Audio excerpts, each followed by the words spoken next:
Hey, happy New Year, everybody. Welcome to Musings episode number 336. Looks like Scott's on the phone. So he's going to be a few minutes here. So I guess I'll just kick us off for a little bit here and welcome everybody to a brand new year and another new Odd Musings. So let's start off with Loringer Family Chiropractic Center PC, located in Belleville, Michigan and Dexter, Michigan. They take great pride in providing the finest chiropractic care to each and every patient, offering on-site digital x-rays, orthotics by foot levelers, young limb essential oils, aromatherapy, full line of vitamins, all in a family-oriented environment. Give them a call, 734-697-424. You can also visit them here on Facebook. And on Facebook, you find them under Loringer Family Chiropractic Center PC, where they have 785 likes and 804 followers. You can like them, message them, call them, and check in with them. When you're calling the number, you are calling the Belleville location, which is their primary location. I used to go there all the time. I switched over to the Dexter location just because of my scheduling. And it works out for me to see Dr. Anna over there, but there's also Dr. Corinne, Dr. Brian, and Dr. Lisa available to see as well. And then we also have Scott. Team Titans of Real Estate. Why? Because you matter. That's right. Even though we utilize the latest in tools and technology to maximize your home buying and selling experience, we never forget at its core, it's a people business. And with 2024 upon us, can you believe we're almost a quarter of a century through the 2000s here? That's crazy. It's nuts. Time flies. Interest rates, we've been seeing them come down a little bit. Projection is they're going to keep going down for a little bit more. And then in the longer term projection, they're projected to go back up, and actually quite a bit from what I was reading. So really, if you're looking to make a move in the next year or two, you might want to strongly consider doing it in this next 3 to 6 months, because that may be your perfect window of opportunity there. So give us a call. 586-549-6096 is my cell. I'm putting it up there on the comments there, or our team line 586-232-5144. Well, we can, if you don't have a lender, we can hook you up with one of our many lenders that we work with, and they can look over your finances, your taxes, your credit score, tell you what you can get pre-approved for now. And if you have certain goals, they can help design a plan for you so that maybe in the next 3 to 6 months, you could get approved for something more. So give us a call. 2024 is going to be an intense year of real estate by all accounts. So choose a realtor who keeps their finger on the pulse, knows what's going on, and will watch out for your best interest. Very cool. So there you go. Yeah, I got showings today up in Flint. So as soon as the podcast is done, I got to hit the road and do some showings. I've got 3 listings coming up in the next week or two. So it's the start of 2024. We really are hitting the ground running. Very cool. Yeah. So good stuff. So I was looking up some stuff here. Scott and I started to talk before we got online. So I think we get into it a little bit. Yeah. I'm looking up stuff. I didn't realize how much had popped up in the last few days. I don't pay attention as much online anymore. And part of it is just I get tired of all the crap that's out there. So, and this is a bunch of crap is what it looks like. Not that I wouldn't want to see another Star Wars movie with Rey. But when you start getting the buzzwords of, the next iteration is going to be all female. It's only female. The Force is only female. There is, at this point, I look at going, okay, so you don't care about telling a good Star Wars story, kind of like how The Last Jedi went, and even into Rise of Skywalker, considering I had to fix The Last Jedi. And unfortunately, that even makes The Force Awakens, which I recently really liked a lot, not even watchable anymore in a lot of ways. Because the other 2 movies ruined it. Yeah, if they don't care about telling a good story, it doesn't matter. And the thing is, this is, I don't know why all of a sudden, I mean, I do know why, but I don't understand why they really feel and have to push the agenda that Star Wars was only for boys. I mean, we had this come out, just made me think of it while we're launching the intro. I do remember several years ago, there was an article about some girl, I think in Chicago, got made fun of because some boy in her class, she was probably like 8 or 9, said, "Oh no, Star Wars is for boys," and it made all the national headlines. She got tons of Star Wars toys sent to her, things like that. And the thing I looked at was going, I've known a bunch, tons of women that are women now that as girls loved Star Wars and still do to this day. And you could see it in the fan groups. Look at all the Mandalorian groups, 501st, all the different Rebel Legion groups. Many of them are women, and it's not because their husband or boyfriends are in it. They may have got drawn in through that, but because they truly do love Star Wars, they start getting into the costume and everything else because they love Star Wars as well. Yeah. The ones that don't, that have to have a spouse into it, they just kind of Yeah. But this whole idea that women have been, and this is what they're insinuating to me, is that women have been completely excluded from Star Wars. But I see it all the time. I mean, when we have a local artist in Michigan, Katie Cook, she's been involved with Lucasfilm for almost 20 years. She's been a huge Star Wars fan and worked in Star Wars properties for many years. But to say that women have been excluded completely, now it has to be all female, sounds to me like they don't care about telling any good Star Wars story. They want an agenda-driven film. Yeah. Yeah. And so if you're wondering who we're talking about here, let me stop that screen. Let me present. I've got her information up here. It's an odd name. I believe she's of Indian or Muslim descent. Yeah. So Charmaine Obey Chinoy. Obai Shinoy. Obai Shinoy. Wow, She teases special Daisy Ridley Star Wars movie. Now, Kathleen Kennedy started this during this past year here, 2023, and really pushed at Star Wars Celebration, this unexpected Rey movie that's coming out. But in everything we look up, we're not seeing anything that where it's like, it seems like, it doesn't seem like it's officially launched. It seems like this is a Kathleen Kennedy, like she's trying to backdoor it in or something, I think. Yeah, it's like this article I found, one of many I found from just for the last 24 hours. So you can tell this is the push. They're trying to get this push down. On comicbookmovie.com, Josh Wilding's the writer on this.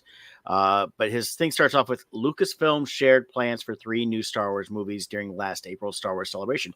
That's not true. Kathleen Kennedy did, and it blindsided everybody because even we had no idea this was happening. Even Daisy Ridley had no clue. Well, she was there. But she was brought. I thought she was brought in, and then when they announced it, she's kind of like, "Oh, okay, yeah." But at least I may be wrong on that. I could be wrong, but I felt like that she was almost like, "Oh, this is happening. I didn't know this." There's been rumors for a long time. Yeah. And here, this is that Charmaine Obachoin, whatever. Just say Charmaine. Charmaine. She's of Pakistani descent. Yeah, and this is her IMDb here. So when you look through, it's like, okay, Star Wars took a huge hit because of Kathleen Kennedy, with whether you liked Last Jedi or not. Even if you think it's a brilliant piece of work, the fact is the fact. It almost destroyed the franchise. The toys plummeted. The marketing, merchandise, everything plummeted. But I'm sorry, it sucked. That's the way it is. When you launch something and it tanks your entire multi-billion-dollar franchise, it's a failure. Okay. Yeah. Just because you personally liked it, it's still a failure. So let's see, who is this woman? Star Wars movies haven't been made since. It's been a few years. They took them all off the slate. This woman's going to carry the franchise. Well, let's see what her history is. It's all nothing stuff. Her biggest credit is the Miss Marvel TV series, which wasn't that great. Once again, it's all about female instead of story. And she has all this stuff. There's nothing here, nothing big. She appears to be more of a documentary type director than actual. Yeah. Big now to be fair, George Lucas made Star Wars originally in a documentary style, but there's nothing here saying she understands Star Wars. Especially when the quote coming out is, it's about time Star Wars has a female voice leading the way. The actual quote says here on this article was, "We're in 2024 now, and it's about time that we had a woman come forward to shape a story in a galaxy far, far away." We did. Kathleen Kennedy, a female, came forward, and she did the 3 movies that got released, 7, 8, 9, and they were centric around Daisy Ridley's character, Rey. So we've had this where the female has already started to shape that. But if you pay attention to what's really been good story, you look at like what Filoni and Favreau done. These are 2 people that came in that understood where the Star Wars galaxy has been and understand where it needs to go. And the problem is it's not about there not being female characters. We've always had Princess Leia was always a solid character, but keep in mind this Star Wars was, and we talked about this several weeks back. Remember, it's the rule of three, and it's always three. Like Harry Potter, Star Wars. It's when you got a group of three that could work together, come from different backgrounds in the characters to have a good cohesive story. I mean, we've seen this in a lot of ways, and they took that away in these movies, trying to be female centric, and the only way they could do it was they basically had to make Finn and Poe irrelevant to the story, to elevate Daisy, and to also have her completely out of the story for a whole movie where she's supposed to be being trained, but then they turned a classic character into a buffoon. Right. Well, and that's because that's what happens when you elevate people for filling a checkbox versus elevating someone who's accomplished, because they don't know how to write accomplished characters because they themselves aren't accomplished, And, as far as it's about time a female can have a voice, The Mandalorian, Deborah Chow and Dallas Bryce Howard got to lead a bunch of episodes, and they did brilliantly, but they didn't make their episodes about an agenda. They made it about good Star Wars, and they made great stories. And honestly, I hope if they really want to push a female director or producer, I would love to see Dallas Bryce Howard head up something.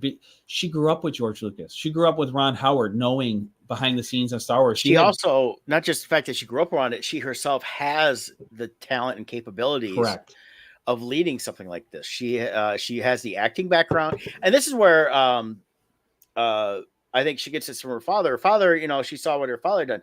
He grew up acting. Now her as an actor, she didn't grow up as a kid actor. She was as more of she got to be it as an adult because her parents wanted them away from the Hollywood lifestyle. Right. So she got to grow up a little bit different, but she was also still around all that, and she learned acting. She found she liked acting, and then she's now starting into directing, and she's earned her way up the ranks instead of just being given it. I mean, obviously having Ron Howard as a dad, I'm sure helped open doors, but she has proven herself as an actress, as a director. Yeah, in this days of where they want to trash all these people for nepotism because their parents were involved in the industry, she still had to work at it. Nothing was handed to her. Ron didn't come to her and say, well, here's this role. Here, you can direct this. You can do this. She went out and did it on her own, and she learned from them. And of course, some doors are going to be open for people when they already know them, especially as they grew up around them. But if you don't have the talent, you're not going to get these big deal things. And you look at what she's done over the years. I mean, she was big in the movie The Help. I mean, that was a huge exposure for her. But I mean, she got known for The Village, M. Night Shyamalan. She did the Jurassic World movies. I thought she was good in the first one. The second one, I thought she was good, and the last half fell apart. I've still never seen Dominion because I didn't really care for the end of the second one. Well, I think she did great in all three. The issue there, I felt, was the storyline in the studio. I felt they went just a stupid direction, but But her part, I thought she did great for what she did and stuff. But then you take the media, and of course, how do they interpret people like us? Of course, it's like, it's the same. There's a line in this article I want to point out because I think it's perfect. They're going the same path as like Captain Marvel here, and with Brie Larson. And Brie Larson got a lot of flack, but this is when after Brie Larson had done her press tour, she said, about a year ago, I started paying attention to what my press days look like and the critics reviewing movies, and noticed it appeared to be overwhelmingly white male. Moving forward, I decided to make sure my press days were more inclusive. And it's a valuable lesson that they need to learn. Kathleen Kennedy still hasn't learned. Whether they like it or not, the vast majority of the Star Wars fan base is white males, mostly above 40. And when Kathleen Kennedy walked into the offices, she convinced them to do away with Lucas's trilogy that he had written, and said, we don't need the over 40 white males anymore. We need a new audience. And she tried to reshape everything and kill it. And she almost succeeded.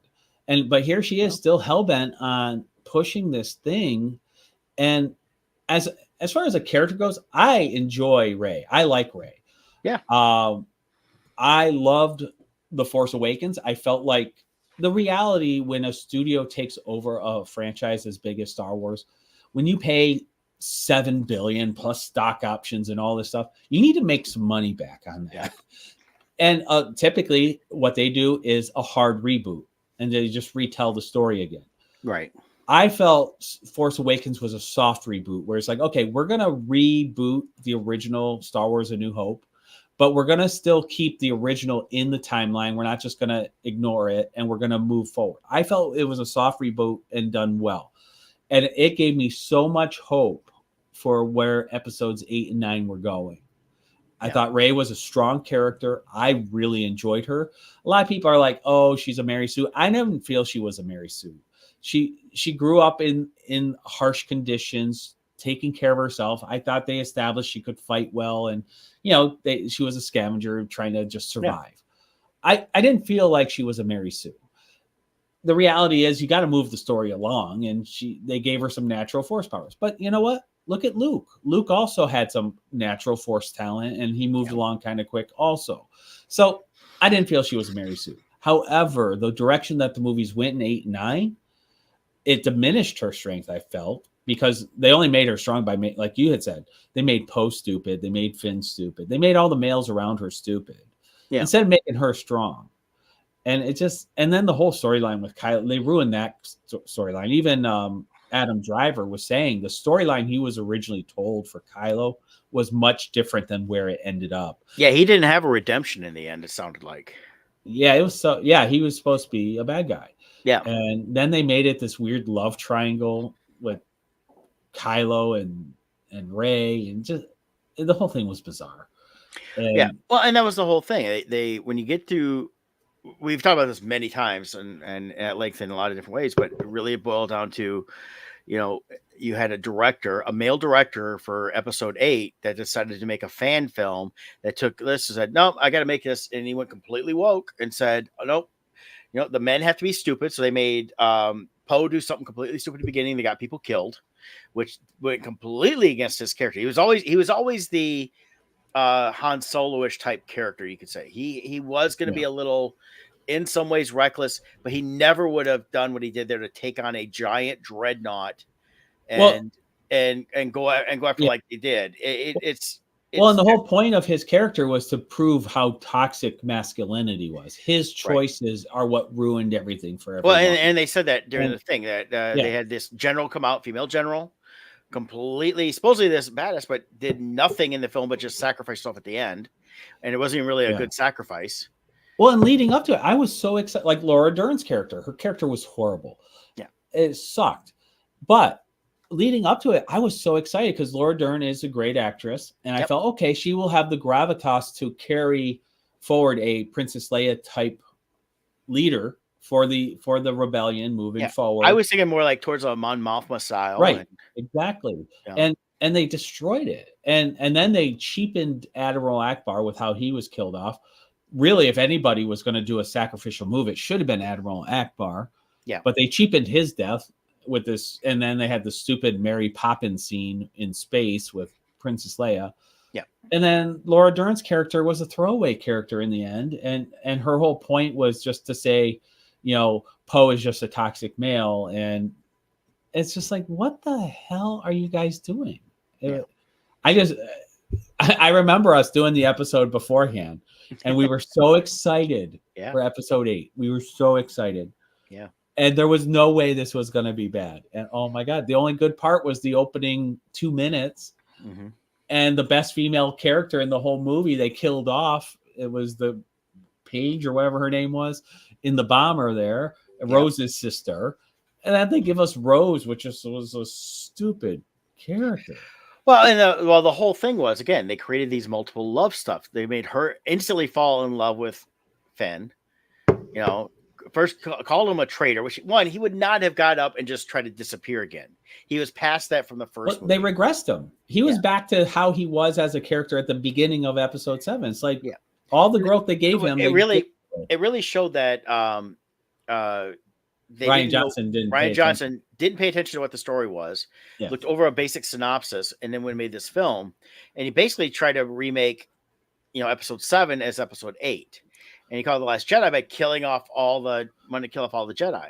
And even in his interviews, this was just a glorified fan film. Yeah. because he says, well, then I wondered, well, what if Luke was just grumpy? What if he didn't do what everyone thinks? And what if the Force was dead in him? And it's just some guy who is like playing with his toys, coming up with his own scenario with no care what. And this seems to be the new trend too, because then you got like Taika Waititi pulling the same crap with Thor, where he admits he didn't even care about the character and he wanted to ruin the character for fans. Then why are you doing it? Well, and that's the whole thing. I think is What? what leads up to is this with the whole Star Wars thing, MCU, everything that's been failing through Disney lately has been around the fact that uh, all these people come out and they literally say we're woke and this is our woke project. This is what we want to do, and it's like, okay, so obviously whatever you consider woke doesn't work. Yeah. You're not. The whole idea of which a lot of these have been quotes saying they want to kill the patriarchy, get rid of the white males. Those they're not our base. It's like we're the ones spending money. Scott and I are white males. We have no way around it. That's how we were born. Everyone's talking about you're born in this way. This is the way we were born. Sorry, guys. So you can live. You with know it or not what? live with I'm it. okay with it too. It's I don't feel guilty. No, and you shouldn't feel guilty, and you should be, and everybody should feel, hey, I'm proud of who I am. But the minute you Exactly. start All saying people should I'm feel proud that of who way. I am, but you suck because I Exactly. personally didn't do anything to you. Screw you. I didn't do nothing to you. That's your own Yeah. problem. But I can tell you this: when it comes to these stories that they're telling, and this is what it is: stories. I keep saying this every week. I feel like I'm saying this anymore about everything we talk about is bad stories, bad storytelling. You want to build up good characters, build up good characters. But the minute you start throwing these agenda-based Right. fictional movies and try to make them documentary style, here's how the real world is stuff, you're not telling a good story. But see, you nailed it right there, though. Build good stories. The problem with the woke agenda is they are never about building anything in all of society. They're about tearing down patriarchy, tearing down religions, tearing down traditions, tearing down whatever it is. Star Wars, oh, it can't be that way. We have to tear it down. Everything's about tearing down. So I think for them, they actually celebrate when it fails because they tore it down. Well, And a lot of that's them all it's fall about. into the category of communism and socialism, which has always shown to be about tearing down, and those type of ideologies. Communism, when they've come into countries, they've destroyed. China is, there's a lot of their history that they still try to oppress, but they have to use it because it's the only way they can control the people, because people are very much ingrained in their history and where their Chinese people have come from. Russia, they did as much. They destroyed everything the czars had before that. What they knew, that they barely anything kept on that stuff. You look at groups like the Taliban, what they did. They came through in Afghanistan and they were blowing up 10,000-year-old statues, 5,000-year-old statues, and things like that. They had a whole thing of Buddhist statues that have been there for thousands of years. They destroyed them in the early 2000s. If this is the kind of people that are considered woke, that's all they want to do is destroy. They want to kill and take everything away, and then they act like they want to rebuild, but they don't want to rebuild. They just want to control. Yeah. So according to this, the Lucasfilm has the next 2 dates on the calendar for Lucasfilm are May 22nd, 2026 and December 18th, 2026. So roughly 3 years from now. 2.5 years, up to 3 years. Yeah. So that would be when this would fall in line. There is so much time between now and then for this to, we have Dave Filoni coming in, who's he's in creative control for Star Wars moving forward. I got to imagine this is not on his slate. And he's not going to want to take over and be responsible for the creative direction of something and have something as monumental as the first Star Wars movie dictating where everything's going. Yeah. And, he took over November 21st is when they announced him, or it was actually in the news and everything. Variety had it, the article, stuff like that. Everything you're seeing here is right now, all these studios and stuff, one, they were just getting back to work from the strikes. Now they were at their Christmas breaks. This is the holiday break they take a couple weeks off or whatever. Nothing's really in production. So for all this stuff to hit in the last 2 days, which is when it started yesterday and today, Scott and I agreed with the same thing. This sounds very much like it's not official. not official Disney or Lucasfilm. This is all, propaganda of, oh, well, Kathleen Kennedy says I'm going to be the director. She directed 2 episodes of Ms. Marvel. Directed. Which means when you're directing a TV series like that, you're not creating it. You're not writing it. You're not doing it. You're just coming in saying the writers hadn't used stuff, and you just basically handle the day-to-day production. You can put your own little spin on a few things, but you still have certain things you have to follow. Of course, in a couple articles, if you look at it, like it's the best reviewed MCU TV series. Well, that's not saying much in this day and age. As we saw, most of them didn't get very good reviews at all. Yeah. So, but yeah, so I gotta agree. I think this is completely a still an attempt by Kathleen Kennedy to usurp Filoni being put in charge of the creative direction, where she was mentioned. Now she was mentioned in a couple of articles as supposedly going to be like the financial person on that, right? And all that stuff. But that doesn't mean she can't just creative. She wants to be the creative so bad, but she has no creative talent. I mean, she has none. If she did, other than producing stuff with George, and being a producer doesn't mean you create anything. That means you handle some of the production stuff, and I can see that from the financial side. Maybe she handled that, and now saying to take over and completely obliterating what she worked with George for over 30 years. Well, that's the thing. She wants to sit there and act like she's such a strong, independent female. Everything she has is because of George. Yeah. George trusted her, and she stabbed him in the back. Yep. When he's handing his baby over to Disney. He names her as the successor because she was with him from the start. Yep. And first thing she does is go into a meeting without him and say, let's undo everything he did. Mm-hmm. She is a snake. And that's the way it is. And, South Park nailed it perfectly with their Panderverse. Yeah. Putting all the blame on Kathleen Kennedy because that's what she did. You look at everything her fingerprints are on. She does not, like Brett said, she can't create anything. She can't. Everything she did. Rogue One was a fluke. They lucked out that Edgar Wright did such an Edgar Wright, right? Did Rogue One? Yeah, I actually wear one today. Yeah, Rogue One. That's 2%. Brilliantly done. But it's because she had her hands off the wheel, and he just happened to make an amazing movie. Right. But then everything else she touched, The Last Jedi, horrible. Solo was a disaster until the studio forced her to fix it, and Ron Howard was put in, and they had to double their budget. Iger was still in charge, and when they found out when The Last Jedi got sent to them as a finished, basically a finished work print, which means they were still doing some of the special effects, but the film itself was in the can locked, and they had closed production down except for special effect or for post production, and they saw what it was. Then they went and checked on Solo and saw the problem, and Iger was like, "No, we got to fix this." So what do? They called in Ron Howard. Yep. To come in. He knew the Kasdans, worked with them on what their story was. Yep. They went through the footage to see what they could use. And you can tell there's a difference in the footage at different times on how Donna Glover speaks. He brought in voice coaches and acting coaches so they could mimic the way the original actors were. And it was Gareth Edwards is the director. Gareth Edwards. Yeah.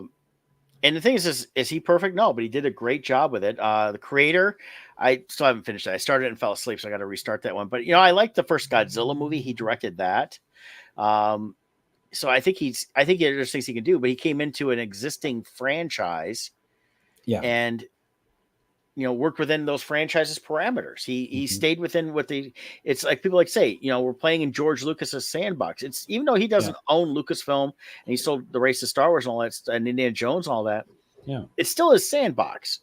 He created the space that it's in. And this idea of, we got to break through it and, bring in, they want to bring in Barbie into Star Wars. Like, no, there's a lot of great female aspects within that. I mean, heck, the Legends series is full of great females they could have dealt with.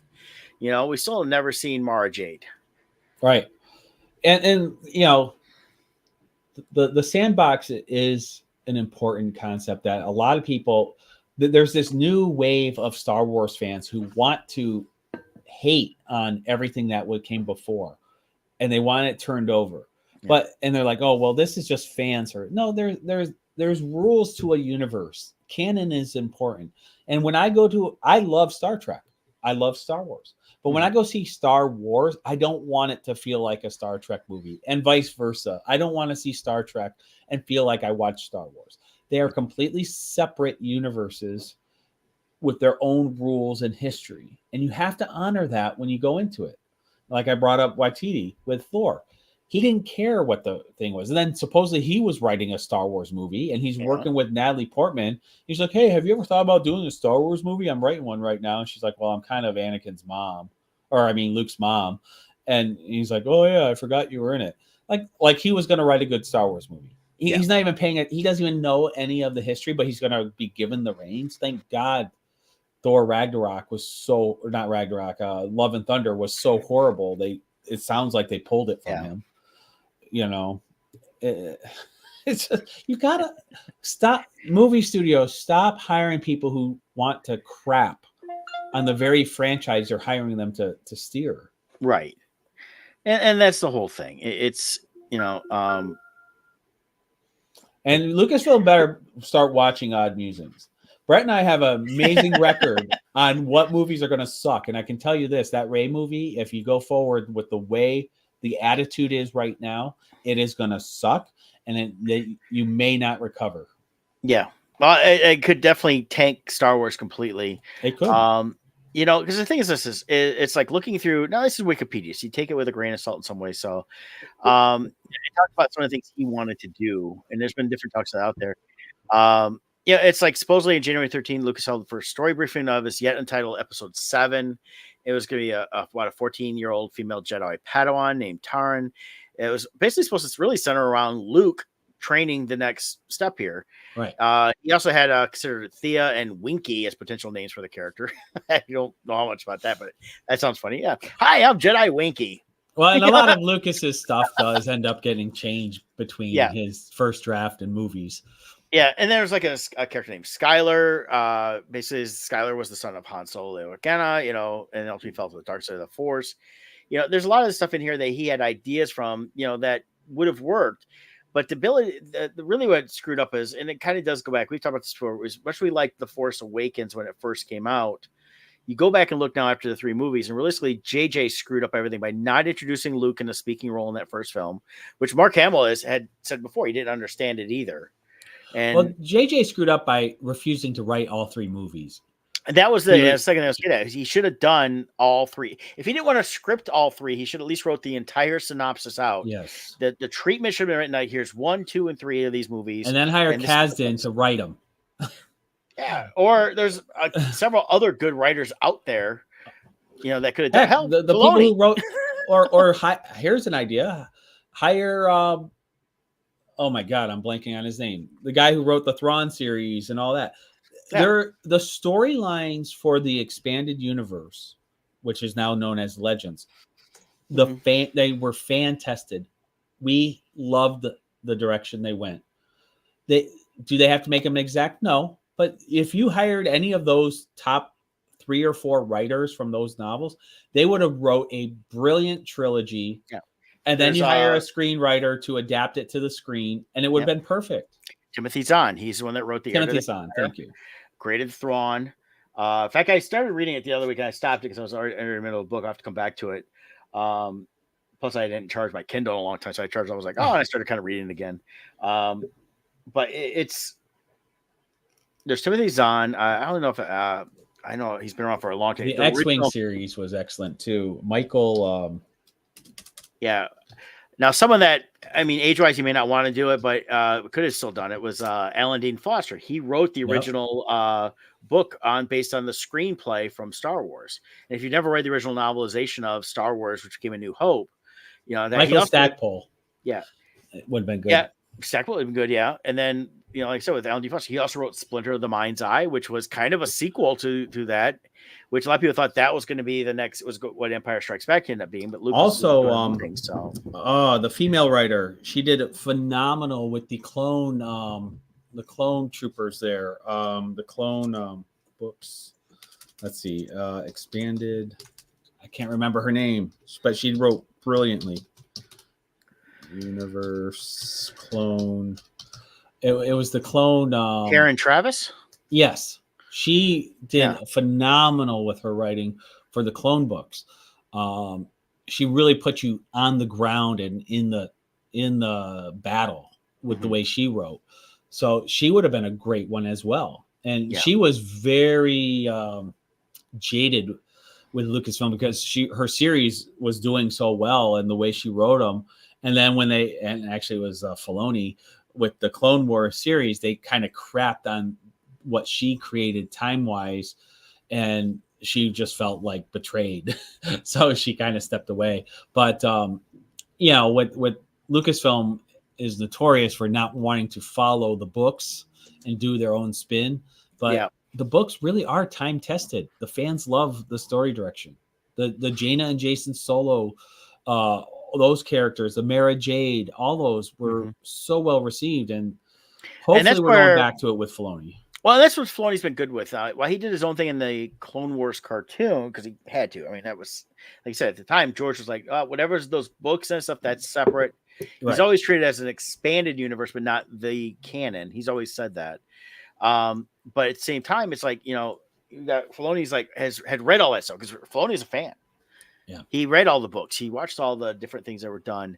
And so we've seen through the Mandalorian series, Book of Boba Fett, what he did with Ahsoka. I mean, he's had a hand in everything in some way, shape, or form. Also working with people like a John Favreau, Robert Rodriguez, that are also fans that understand what stuff. They've been introducing all those little things to bring them in. I mean, come on, we got Thrawn brought in through the Rebels cartoon. Did a great job of introducing it. It wasn't the way it was introduced through Heir of the Empire, and that was fine. But they introduced him, and I mean, Heir of the Empire, he was already post Jedi at this point, so this was all stuff that was happening prior to A New Hope, Battle of Yavin. So he's able to kind of change the character a little bit, but still kept him pretty much how Timothy Zahn created him. Yeah, the brilliance of Filoni is he does know the full history, both expanded universe and current canon. And with that, he knows, because he is a fan, he knows what we want. And so what he does is he masterfully figures out creative ways to take those expanded universe characters and weave them into the current canon, so that, yes, he has to make changes, but he stays as true as possible to the original creation at the same time. And I think he does such a great job of doing that. Yeah, I agree with that. And I think, originally we didn't have a plan for today's show to make it almost supposed to be Star Wars again, but it was, again, this stuff gets dropped and we're going to talk about it because it's something that Scott and I are both passionate about. Is we love good stories, and that, when we've harped on this one a lot, but when they start coming out with this, I was like, we're gonna throw our 2 cents in there on this. Yeah. And if they want to listen to us, and if people want to criticize it, that's fine. But it's actually the truth on this stuff is, if it sucks, it sucks. And the whole thing is like with the Ms. Marvel thing, nobody's talking about the movie. The second Captain Marvel movie. The Ms. Marvel series, the Marvels, Ms. Marvel is a series, didn't get much talked about. I even saw stuff set up at San Diego. And while there's people lined up to get their picture taken on the lamp with the lamp posts, because they had it set up for you to do that, it wasn't something that you had to wait a long time. People weren't that excited for it, and it was relegated to the back of the show, facing the bathrooms. A couple days ago on TV, they had a whole Marvel marathon, and we were watching that. And the last couple Avengers there, Infinity War and the other one. Anyways, in times, reminded me of how good those phases were. And like, it's the scene where Vision and Scarlet Witch, they're kind of in plain clothes and they're thinking about getting married or whatever. They're going off to do their own thing. And then the Thanos's aliens show up and attack, and they stab Viz through the back, and she's fighting them off, and it looks like they're going to lose everything. And then the train goes by in the background, and you see a silhouette of Captain America. And I just remember in the theater how the simple silhouette, people started cheering. And then she throws the spear at him, and he catches it, and he steps out in the light, and it just went nuts. Or when Captain America picked up the hammer, they went nuts. And like those scenes, those moments don't exist for Marvel anymore. The last 2 phases, it's been dead. And why? Because they keep pushing agenda crap. Well, and they've got, what it is, and it falls under what they've been doing. They've been destroying what everybody loved about this stuff, but they don't build up a new hero. They call them heroes, but they're They not they heroes. shoehorn in the person and say, "This is your hero. You will love this person." Yeah. No, that's not how it works. And in a lot of ways, they as much as I like the Falcon Winter Soldier, and I like the fact that the Falcon is now the Captain America, the way they handled in the story is how they do it in real life is with the U.S. agent. They said, "Hey, here's your new Captain America. You will love him," and he turned out to be a complete dick. But that was supposed to be that But way. no, and it was. That But happened in the now comics too. yeah, I know, and it's meant to be, and that's what I'm saying. In the story, it's meant to be for that. Correct. What they're doing now, going forward, is hey, here's your hero, and you will love them, although there's no reason to. Right. And they're doing it in real life. They're mirroring what was created in that as real life, and that's just a shame. Well, and there was supposed to be a Thunderbolts movie with the new Captain Oh, America. everybody's bailing on that one. Yeah, the Stephen Yeun. Yep, he bolted. Name? Yep, he thunderbolted out of there. Yeah. It's scheduled for next year, but I don't think they haven't shot anything on that either. But yeah, Stephen Yeun has said he's not doing it. There's been a couple other ones that have walked away from Actually, it as well. I believe also movie-wise, the actor who played Shang-Chi, I think, announced he's done. I don't think he's doing any more Marvel stuff. Yeah. I thought I read that. Yeah, big one is Stephen Yeun dropping out, but I saw a couple other things. But again, where it was going but the other thing with Marvel MCU, and I was going to bring this up today too, is they're now pushing out who's going to be the next king, and it's kind of, and most of it again feels like similar speculation on how Kathleen Kennedy's doing. It's all these articles popping up, and for a little bit I've seen, I'm like, just kill the storyline, be done with the storyline. You got to start fresh. Yeah, I would even go far as to say, only come out with fix the Captain America movie for whatever's moving forward. Make that the only movie that comes out over the next 3 years. Realistically, and the only thing they need to do with these movies is they need to be standalone films that don't try to build up a new big bad like that, because they need to reestablish characters. So what they have to do is you're doing phase 1 again. Yeah, and with phase 1. Yeah, you do the Falcon Winter Soldier. There's your carryover because you've already established it. You have a good Captain America there. That's a Captain America I think everybody will like, and he's going to fit in perfectly because the actor does a great job. The character itself shows the honor of Captain America, and has those convictions. That should be a standalone movie. Number 2 is you introduce the Fantastic Four, standalone film, and they don't necessarily they don't want to do a full where all we see them, what happened to them. This can take place after the fact, like they're here. It's there, they've been around or whatever. But they have their own thing, and you can properly introduce a Dr. Doom to create their conflict they need to do, and go from there. And then you slowly build up with these different character groups, and you have some male, you have some female. They can go and introduce the X-Men properly, not at the end of the Marvels way they did it. Yeah, which was stupid. Crappy character, crappy versions of them in there. Just get brand new, go from there, and just slowly start building it up. We don't need any multiverse and Earth 616, Earth 1, Earth 5, they have to do away with multiverse. You can use the Loki ending as why the multiverse is sealed up. You could have some kind of interlude where to explain to the viewer in the next movie that, that's all done because of Loki or whatever, and be done with it. And then even like with mutants, well, why do we have mutants now? You could work in an explanation that with sealing off the multiverse, it did cause a shift in the timeline, and this is now part of our world. Yeah. If you have to explain it, you can do something like that, and then just move on. Yeah, a lot of ways they could say they've always been there, but they kept quiet. They did things in the background. I mean, that's the way they did it in the comics. It was like, oh, this happened here, this. Yeah, while you were focused over here in the Battle in New York, here's what they were doing over here. Right.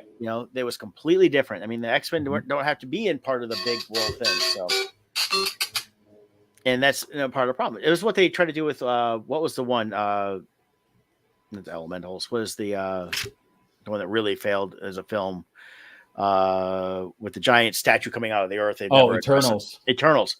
Yeah, the Eternals. Inhumans. Wait, was it Eternals or Inhumans? Eternals. It was the Eternals. The Inhumans was another one that failed as a TV series.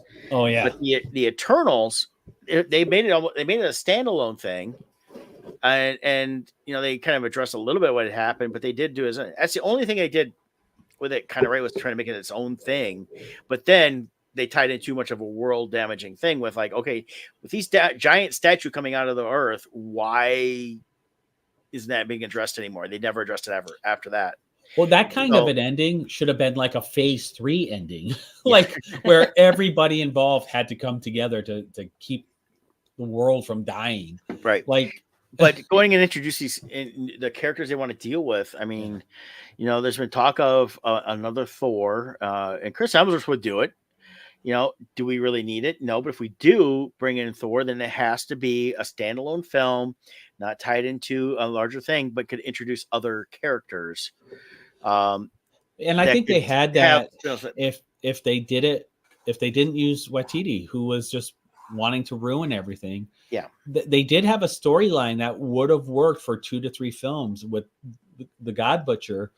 yeah, That would have been epic if they did it right. But instead, they made it a joke. They turned Zeus into a joke. I mean, the whole thing was a joke. yeah. It And it was it felt like a fan film parody. yeah, It didn't feel like the MCU style. It was just he had a big budget and he made a fan film parody of everything. It's something I almost expect from like a South Park guys or something like that, yeah. where they were making fun of it and it's meant to be fun of. But this came out as this is a serious part of the MCU and it's going to have ramifications, and it didn't. It just ruined everything. And it's just a shame that these people want to do that. But yeah, if they're going to relaunch everything, I mean, Star Wars has already got the relaunch through The Mandalorian. I mean, that's kind of their key right there. If they want to do a Rey film, one is Kathleen Kennedy can't be involved. Number two is they need to have someone that understands Star Wars. And yeah, I have no problem with them bringing Rey back, doing where Rey is training the new Jedi, because they kind of establish her as something new at the end of Rise of Skywalker with the orange blade and everything else. But she has the books and she could actually start doing what they were originally going to do with Luke. This is they'll never be able to get Mark Hamill to come back truly to do those movies again. He's won his age. He's just not in the mood to do it. I don't think age-wise, too. They really kind of burned him. I think if they had the right script with the yeah, right ending, I think he would come back to give Luke a proper send off. possibly. He might have. But I think I it's think going he to still have to be a handoff. It wouldn't be a trilogy of films like originally that was supposed to be. Correct. But the thing is, this is to come in and say only female, is going forward is the wrong way to go. It's realistically, if you're going to do this, you do her training the Jedi, but it's just like they established. Yoda said, always two there are, a master and an apprentice when dealing with the Sith. You've got to go back to having someone in the Sith still needs to be around to come in that direction too, because you need that antagonist with that as well. Yeah. And there's definitely ways they could bring Luke back to in other ways. I mean, he could be a Force ghost. Yeah. They could do that and have him come that way. Also, the one thing to remember too is the comic books are considered canon. Now, whether they stay with it canon and don't, whatever. But so in the comic books, there is this planet where if you go there, it's called the Living Sea. It's like all these mushrooms and things, like the whole planet. But it somehow absorbs your essence and it will clone your essence into that being. So everything you are up to that point remains there. So there is a clone of Luke existing on this planet. He went there and visited in the comics. So Rey could theoretically meet Luke roughly around Empire Strikes Back, Return of the Jedi era. Mm-hmm. She could go and talk to him face to face in this planet. Now he wouldn't know anything that happened after the time he leaves the planet, but he could know everything before. So there is ways where they could do a younger Luke or a Force ghost Luke. You got holograms, like Anakin left holograms for Ahsoka. And I'm not saying they shouldn't. I just don't think, I think he'll come back for something I think could have a good send off, but they need to make sure they have a plan in place for telling what this full story is going to be, and to make it only female, make it sound like Rey's only going to target female Jedis. Yeah. And then anybody they fight up against is going to be male. Is the wrong direction. They need to set up a good story. Again, like we talked about, several weeks ago, it's the rule of three that we've created in storytelling. The best stuff out there has been a group of three people. We mentioned that, Harry Potter got three main characters. Star Wars, three main characters. We even pointed out some of those like Goonies. Realistically, you had a group of kids there was three kind of central ones that it was Mikey, Data, and Mouth were the three central ones, and then Chunk was an ancillary character, but he was still part of the group. I mean, even in Star Wars, you have more of the group. So Chunk was in some ways, I would say, was in a way, it was a lot like almost a Chewbacca type character, or was fitting in like a Lando character. They were there and they could be a part of things, but they weren't the central focus. I mean, everybody loves Chunk and Goonies, don't get me wrong, but and then everybody else from the older brother to the two girls were the ancillary characters. But the And of main, course, in Goonies, we had Axl Rose as the mom. yeah, yeah, he does definitely look like her. Yeah. So then they had to throw Mama from the train. Now they're gonna have to throw the rock star from the airplane. But that's the whole thing is everything they're saying so far about this race, from what Kathleen Kennedy first announced to what we're seeing now from this director and everything else, is they don't care about telling a good Star Wars story. Correct. They just care about destroying what Star Wars was prior to them coming in, and saying they're creating something new when realistically all they're doing is just destruction. And not really. I mean, the thing is, there's been some great female characters throughout Star Wars, and yes, the original trilogy was one way. The prequel still had, I mean, Queen Amidala was a solid character. They introduced, you dealt with, I mean, the main story had to steal around Anakin and Obi-Wan. That's what it was. But again, you had your three there at the time. Anakin, Amidala, and Obi-Wan were the three kind of thing. And it showed how when you split to that core group, the destruction that happens, which was the birth of Darth Vader. Yeah. And Ahsoka's an awesome character people love. Bo-Katan. There's tons of female characters. The issue is when they come out with these type of things, it's not that we don't want a strong Rey movie. Yeah. It's we already know the pattern. When these directors and producers step out and make these kind of statements, it always leads to a movie of pathetic males. The woman's only strong because the males around her are dumb. And it's agenda driven. We see it over and over and over again with the female Ghostbuster movies, all of these female led movies where the goal is female led. It always ends up this way. Well, and that's the whole thing, because a lot of them, they've said it within the movies themselves when they talk about, well, we have to kill the patriarchy, we have to do this, and even if they're saying it out of it as their promotion stuff, I'm like going, okay, so all you care about is this stuff. It boils down to, they're looking at history saying, well, this is what happened in history, so now we have to completely reverse it, do the same thing they did, but it's okay because we're killing what they did, instead of trying to build something united together.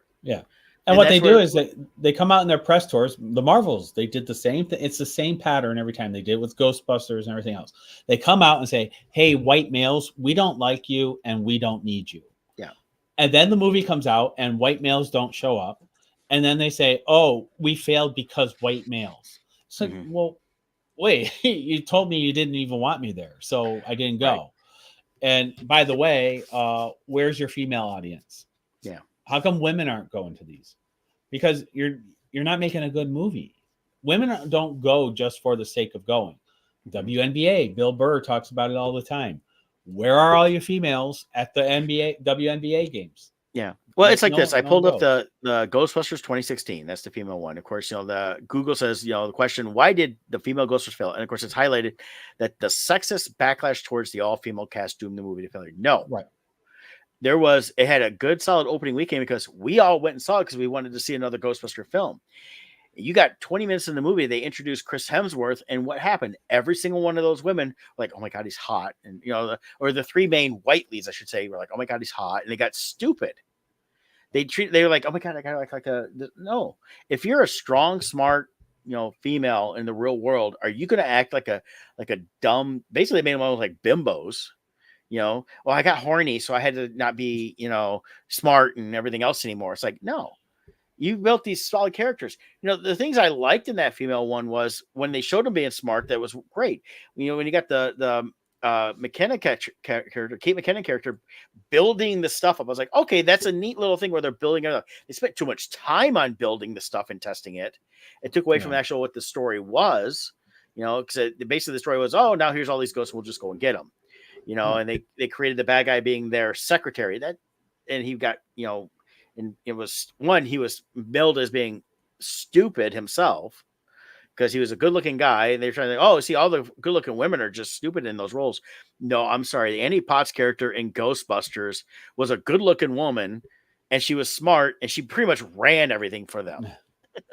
Well, and then with the new Ghostbusters too, the young girl, Yep. they have her being really smart. I like her character. They're building her up. I Yep. could see her down the road being the lead of the Ghostbusters, but it's not shoehorned in. Yeah.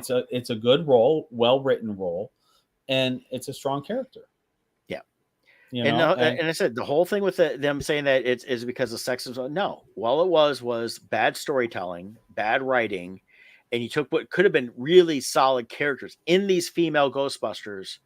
And one is they weren't really that funny. Number two is they were trying too hard to be funny, and then three is they made them stupid.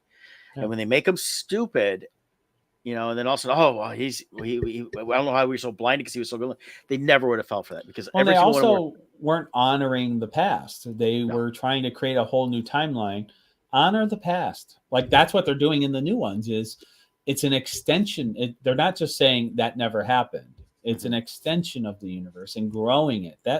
Why would you build something so successful and then ignore it? Yeah, and that's what you're doing with they had the Ghostbusters Afterlife paid homage.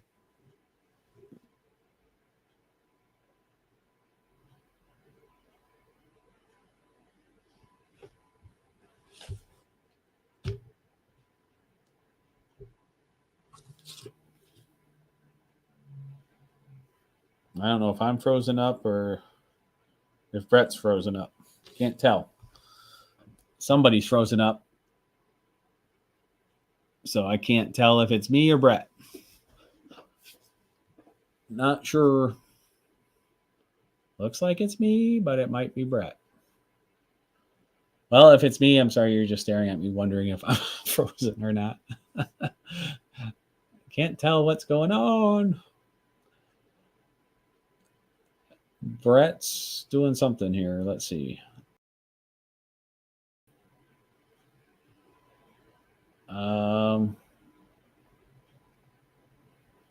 You saying it's Brett frozen? All right. Well, on that note, I will just end the show and say goodbye, everyone. Happy New Year to everybody, and we'll see you next week. Take care, everyone. Let's get the final credits going.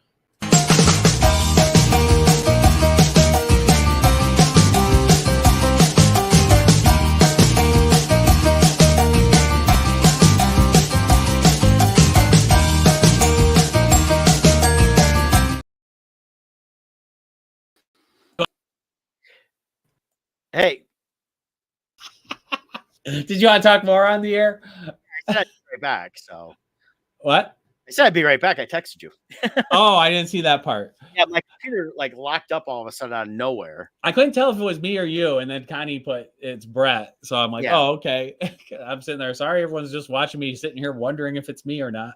Yeah, no, and my computer just locked up, so I just shut it down and turned it back on, and fine. It's weird. My computer locks up every once in a while, and I don't know why. I'm still trying to figure that out. So it's got to be something in this Windows 11. There's always some stupid glitch. Always something. But as Kathleen Kennedy heard us talking and put a freeze on you. Yeah, miserable witch. But as I was saying about the Ghostbusters, I started to say with the Frozen Empire is it's a relaunch at this point now. They've got these existing characters from Afterlife. Yep. They established this thing. They dealt with the past. Yep. And they were got rid of Gozer, everything else, and now we have a brand new villain. Yep. And it's brand new launch, and they're setting this up. They're going to have some of the classic Ghostbusters, and I'm looking forward to it. I'm looking forward to seeing this movie. And guess what? The what's her name that plays the main girl in this? Her mom's in it. We've got Paul Rudd, the kid from Stranger Things. All these guys are all back. And they're setting up something that can be going forward for other Ghostbusters. I have a feeling this is going to help launch the franchise storyline they've wanted to do for many years. Yeah. So, one thing I actually would be cool if they could incorporate it now is I only learned this recently. You probably know it because you know more of the history than me. But Eddie Murphy was originally going to be with Winston.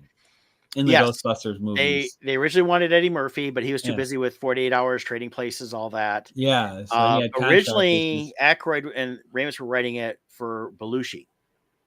Belushi was supposed to play the Bill Murray role. So when Belushi died Right. and they brought in Bill Murray, they actually did a lot of rewrites because the jokes didn't work for Bill Murray for his style. They Right. worked for John Belushi. And in a lot of ways, as much as I loved Belushi's stuff, on Saturday Night Live, some of the movies he did, a couple of later movies, I was never a big fan of, like Continental Divide, Neighbors. Was never really that big a fan of those. I think he'd have been fine in it, but realistically, Bill Murray coming in with his style of comedy made it work better. I think so. I think it did. It would be cool to get Eddie Murphy into it maybe now in the future ones here. Bring him in somehow. They need to make him a ghost. And the thing is when they sneak in, all you hear is Have him wearing his Gumby outfit. Yeah, I'm Gumby, damn it. There we go. We've got to kill Gumby. I'm Gumby, damn it. Or you can be all his Saturday Night Live characters. Yeah. So I'm Gumby, damn James it. Brown. Mr. Robinson's Neighborhood, Oh, yeah. Yep. Welcome to Celebrity Ghost Hot Tub. Wow. Yep. So that'd be funny on that. So, I mean, well, he did do the Haunted Mansion movie, so they could say, well, he's got the Haunted Mansion ghost part of it too, but the original one. But so I'm looking forward to it. And again, I like movies that have a good cast, that have good characters. I don't go into any movie thinking, oh, I want to go see this because it's a male lead. Oh, I want to go see this because it's a female lead. I go into it because I look for good characters. It's like, there's different things coming out. Like I watched oh gosh, why am I blanking on it? The Denzel Washington film that came out this past year, number 3. Equalizer? Equalizer. No. Yes. Is it Equalizer? Yeah, Equalizer 3. So that was well done. Yeah, that got released on Peacock in a couple of places now. So I watched 3. I liked it. I felt like I was like, something just slightly off with it a little bit though.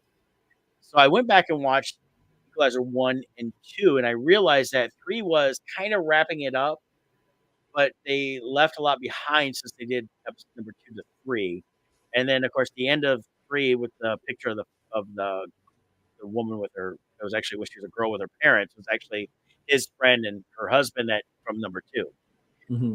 She was in the first one as well a little bit too.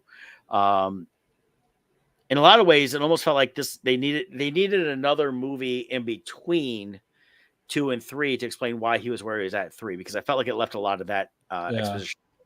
I liked it though. I like that style. He's essentially a John Wick without the over the topness. He just has a certain set of skills, and they always show him with the close-ups, the eyes, things like that. He's very methodical, and he's in his mind. What we see happening over 30 seconds of film with him before anything happens in a split second in his mind, and calculating exactly how things are going to go.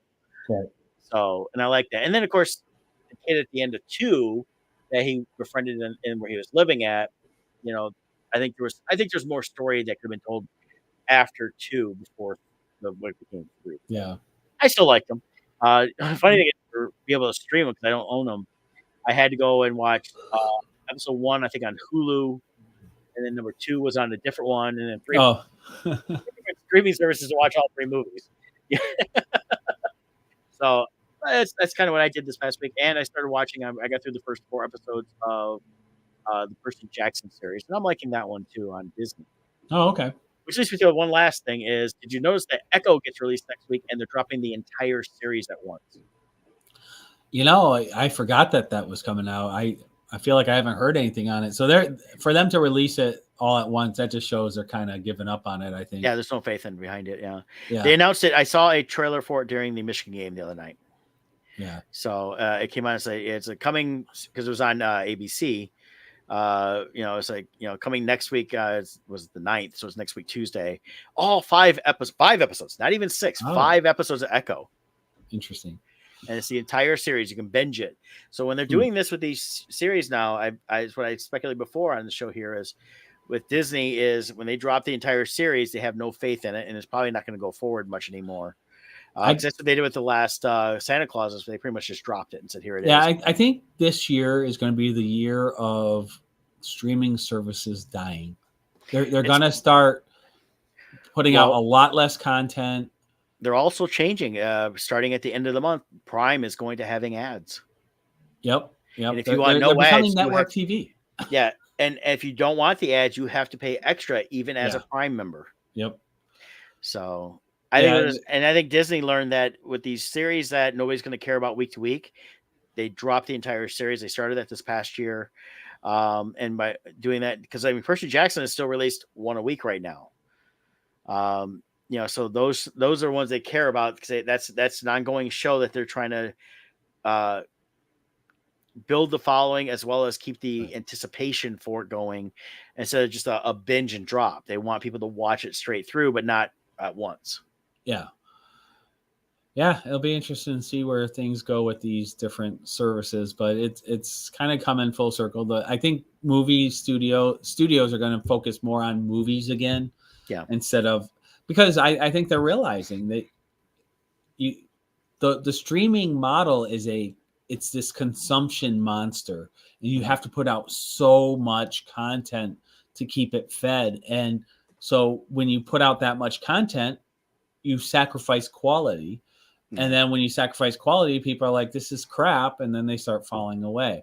So it's streaming series has a place, but I don't know if you could put out enough content. Plus you're watering down your talent and your writers and directors and all those. They're getting spread out between all these different series, the things you want for movies. Overall, everything's getting watered down over and over again. Well, and I think we're seeing it's the merger aspect of stuff too. We saw HBO Max and Discovery merge to become Max. There's been rumors that Max is going to be sold again and merged. Oh, wow. Disney, Hulu used to be multiple companies. Disney pretty much took it over when they bought, 20th Century Fox. Comcast owned 10% of it. But they basically sold that gave that off to Disney. And now they're merging the Hulu and Disney Plus together. Even though they're still two separate apps, it's still they're already crossing a lot of the programs between the two and movies. Right. So they've already started that mixture there. And I think what we're seeing now is it was the television, but the phone companies. It was the initial thing of, we had AT&T. Then they split it up, and there was a million phone companies.